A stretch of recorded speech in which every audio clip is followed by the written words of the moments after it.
Well, good morning. I'm Brian Reagan, and this is Tyler Kelly. Jehoshaphat Kelly. Today we are in 1 Corinthians 13, and I appreciate all of you who have a sense of humor about the Jehoshaphat thing, that when you see Tyler, you go, "Hey, Jehoshaphat." It's funny. It really Glad is. you enjoy it. Apparently, I'm not the only one, because other people greet you with it, knowing that that's not your real name. I know. Well, at least we picked a good king for you. It's true. Could have called me Jehu, and then I'd just been a murderer. Or Manasseh. Oh boy. Or Ahaz. Ugh. So in 1 Corinthians 13 today, Brother Tyler's going to read verses 1 and 2 and 8 through 13. Though I speak with the tongues of men and of angels, but have not love, I have become a sounding brass or a clanging cymbal. And though I have the gift of prophecy and understand all mysteries and all knowledge, and though I have all faith, so that I could remove mountains, but have not love, I am nothing.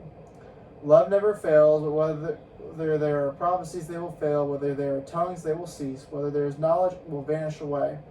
For we know in part, and we prophesy in part. But when that which is perfect is come, then that which is in part will be done away. When I was a child, I spoke as a child, I understood as a child, I thought as a child, but when I became a man, I put away childish things. For now we see in a mirror dimly, but then face to face. Now I know in part, but then I shall know just as I also am known. And now abide faith, hope, love, these three, but the greatest of these is love. All right, so we are in the middle of the 3 chapters about spiritual gifts. You say, chapter 13 is about love. No, chapter 13 is also about spiritual gifts. And what you're looking at here is verse 8, love never fails. But where there's prophecy, what? Without love, it's going to fail. Where there is tongues without love, it will cease. Where there is knowledge without love, it will vanish away. We know in part, we prophesy in part. Now, how do we know that that's his point? Because he started out saying what? If I have all the gift of prophecy, if I understand all mysteries, I have all knowledge, I have all faith, but I don't have love, I've got nothing.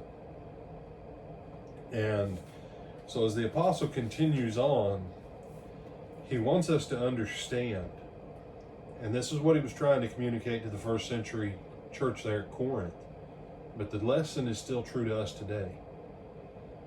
The things of tongues and prophecies and all that without love, because they were young in their faith, that was one thing. But as they matured in faith, all of these gifts they had were supposed to be motivated and coupled with love. So you and I,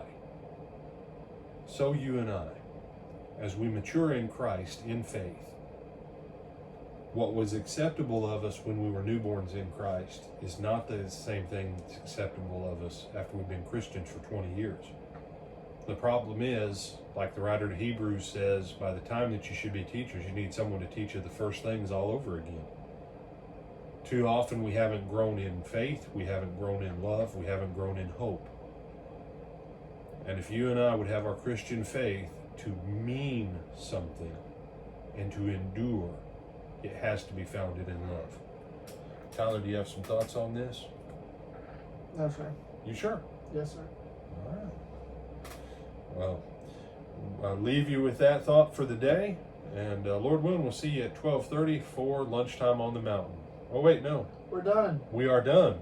With that. So we will have a different lunchtime menu starting today.